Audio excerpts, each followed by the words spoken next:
আমার মনে হলো যে এখানে এসে 100বার ঠিক হয়ে যাবে। সমস্যাটা প্রচুর মানুষের আছে এবং তারা সমস্যাটা সমাধান করতে পারছে না তোমার মতো। বলো, বাড়ি কোথায়? বাড়ি চাপড়া থানা নদীয়া। চাপড়া, নদিয়া। কি সমস্যা?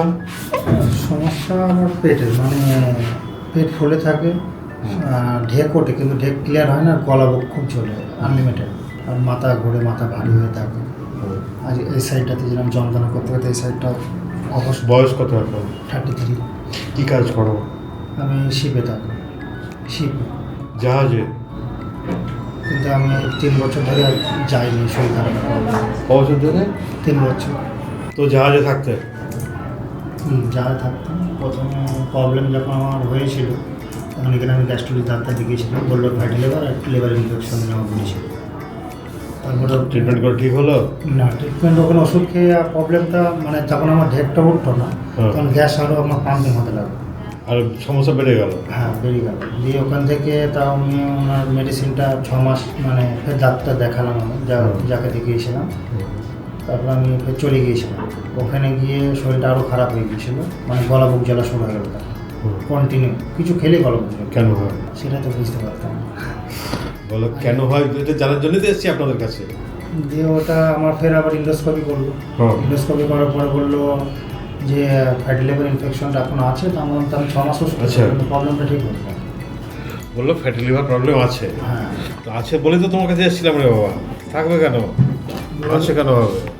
ওখান থেকে ফের আমি ব্যাঙ্গালোরও গিয়েছিলাম। হ্যাঁ। ব্যাঙ্গালোরে রিপোর্ট দেখে আমার একটা ওখানে রিপোর্ট করলো। হুম। তা বললো, ওখানে যে রিপোর্টটা করার পরে বললো সেরকম কোনো সমস্যা না। ওখান থেকে গ্যাস্ট্রোলজি ডাক্তার বললো যে আইবিএস টাইপের সমস্যা বললো। আইবিএস। হুম। এই খাবার খাচ্ছ, খাদ্যনালীতে এখানে এসে আটকে যাচ্ছে, এই আর যন্ত্রণা, ডাক্তারবাবুরা বলছে ফ্যাটি লিভার। মানে অল্প করে গিয়ে খেলেও আমাকে জল খেতে হচ্ছে। হ্যাঁ, নামানোর জন্য। মানে যতক্ষণ আমি খাবো, খাবারটা নামানোর আমাকে জল জন্য। দিতে হচ্ছে। আর ডাক্তারবাবু বলছে, বলে যাচ্ছে ফ্যাটি লিভার। এবার ওর থেকে মনে হয় যে আবার এখন তো ঘাড়ে যন্ত্রণা শুরু হয়ে গেছে। মানে এই সাইডটা দিয়ে যন্ত্রণা হতে হতে পুরো পেছনটা দিয়ে ভারী হয়েছে। আর আজকে 1 সপ্তাহ ধরে তো এই সাইডটা দিয়ে যন্ত্রণা হতে আসছে, এখনও যন্ত্রণা পাচ্ছে। আস্তে আস্তে কিন্তু যন্ত্রণা অবশ্য হয়ে যাচ্ছে। প্রচণ্ড ঢেক ওঠে, কিছু খেলেও ঢেক ওঠে, না খেলেও, কিন্তু ঢেকটা ক্লিয়ার হয় না। আর যখন ঢেক ওঠে তখন মানুষ মাঝে মধ্যে মনে হয় দলা দলা ঢেক করছে। এবার উপরে দেখো, এটা তোমার খাদ্যনালী, তাই তো? খাদ্যনালীতে খাবার নামছে, নেমে এসে এখানে দাঁড়ানো। হ্যাঁ, এটা দেখো, এটা কি খাবার নামছে, তাই তো? খাবার নেমে এটা কি পাকস্থলী, এটা খাদ্যনালী, এর মাঝখানে একটা জাংশন থাকে, এটাকে আমরা কি বলি গ্যাস্ট্রোএসোফেগাস। এখানে খাবার নামার পর কি হয়? খাবার নামার পর এটা যে বন্ধ ছিল আগে, নামলো, যেটা আবার বন্ধ হয়ে গেল। এটা তো সিস্টেম। সমস্যা কোথায় হয়? খাবার নামলো, এবার এখানে কি হবে? ডাইজেস্ট হবে, হজম হবে, তাই তো? হজমের যে কাজগুলো হবে আস্তে আস্তে নিচে দিকে যেতে থাকবে। সমস্যাটা কোথায় হয়? সমস্যা হয় যখন খাবার এলো বটে, নামলো বটে, কিন্তু সেটা বন্ধ হচ্ছে না। ফলে কি হচ্ছে দেখো, একটু খোলা থেকে যাচ্ছে। খোলা থেকে গেলে কি হবে? খাবারটা প্যাক করবে। আমরা তখন কি বলি? আমরা বলি গ্যাস অম্বল হচ্ছে।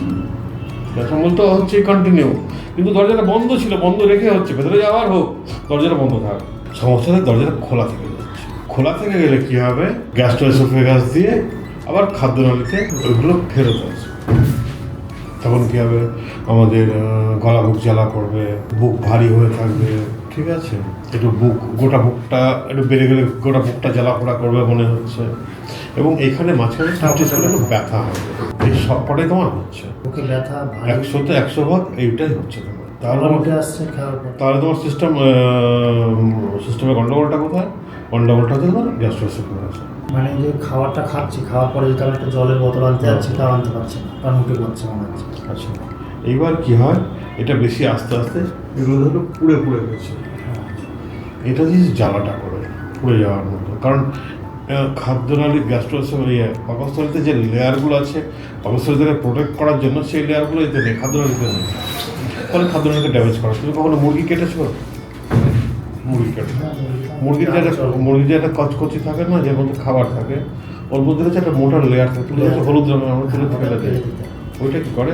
ওইটা পাকস্থলীকে প্রোটেক্ট করে, কারণ ওর ভেতরে সমস্ত যত সব পাচন ক্রিয়া ওর মধ্যে ওইটা যদি না থাকতো তাহলে কী হতো ওই এটাকে হজম করে দিত পাকস্থলীকে দিয়ে হজম করে ফলে ওটা প্রোটেক্ট করার জন্য যে প্রোটেক্টিভ লেয়ার আমাদের এই খাদ্যের ভিতরে নেই ওটা গ্যাস্ট্রোএসোফেগাস থেকে শুরু হচ্ছে দিয়ে পাকস্থলীতে পড়ে আসে। তোমার সমস্যাটা কোথায় হচ্ছে? সমস্যাটা হচ্ছে যেটা ঠিকমতো কাজ করছে না। কাজ না করলে কী হবে? গোটা বুক জ্বালা হবে, বুক ভারী হয়ে থাকবে, এইসবগুলো হবে।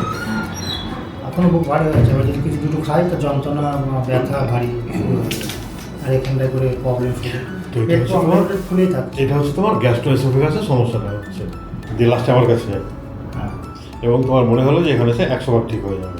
এই সমস্যাটা তোমার না, এই সমস্যাটা প্রচুর মানুষের আছে এবং তারা সমস্যাটা সমাধান করতে পারছে না তোমার মতে। তোমার সমস্যা হলো এখানে খাবার নামছে না বা এখানে গলা বুক জ্বালা করছে, বলে দিল কি না তোমার লিভারের প্রবলেম হচ্ছে, লিভার ফ্যাটি লিভার হয়ে গেছে, উল্টো পাল্টা সব ট্রিটমেন্ট হচ্ছে।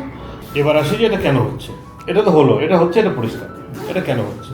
খাবার দাবার ভেতরে যাচ্ছে কিন্তু গ্যাস্ট্রোএসোফেগাসটা খোলা থেকে যাচ্ছে। কেন? ওটা ঠিকমতো কাজ করছে না। তার কারণটা হচ্ছে ওইখানে গ্যাস্ট্রোএসোফেগাসের চারপাশে টিউমার জমা হয়েছে, যে টিউমারটা গ্যাস্ট্রোএসোফেগাসকে ঠিকঠাক কাজ করতে দিচ্ছে না, ঠিকমতো বন্ধ করতে দিচ্ছে না, ঠিকমতো খুলতে দিচ্ছে না। ঠিকমতো খুললে কি হতো? খাবার খাচ্ছি, খাবারটা নেমে যেত, কিন্তু তোমার নামছে না। কেন?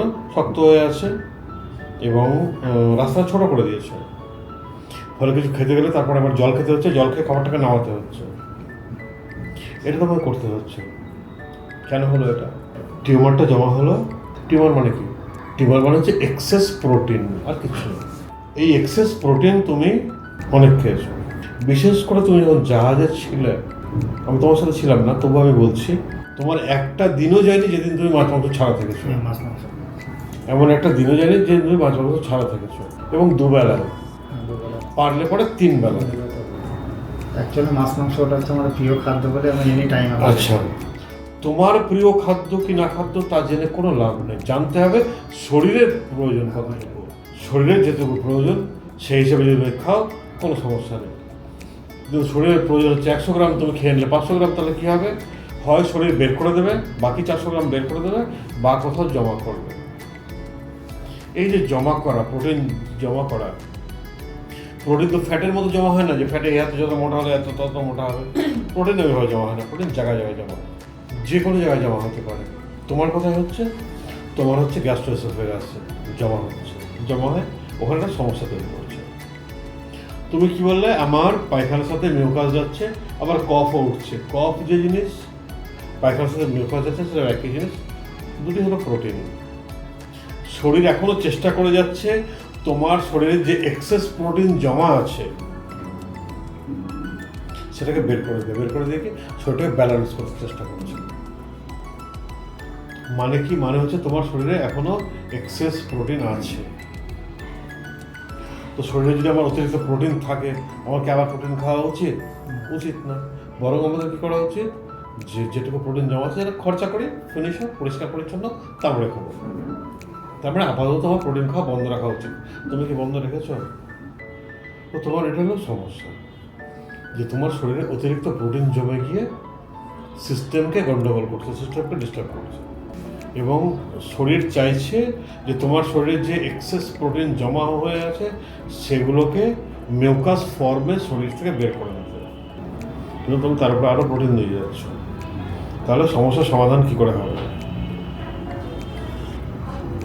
সমাধানটা করতে হবে তো আপনার কাছে এসেছি।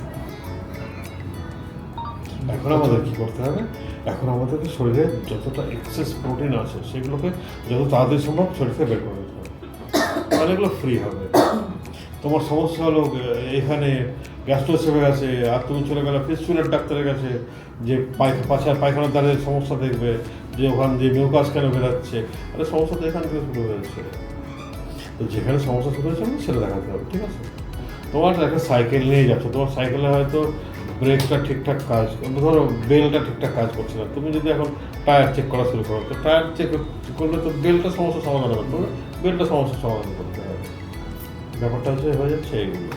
ওই জন্য তুমি ব্যাঙ্গালোর হাবি জায়গায় করে বেড়াচ্ছ, কিন্তু সমস্যা সমাধান হচ্ছে। মধ্যে আছে তো, এখানে আসলে পরে সুস্থ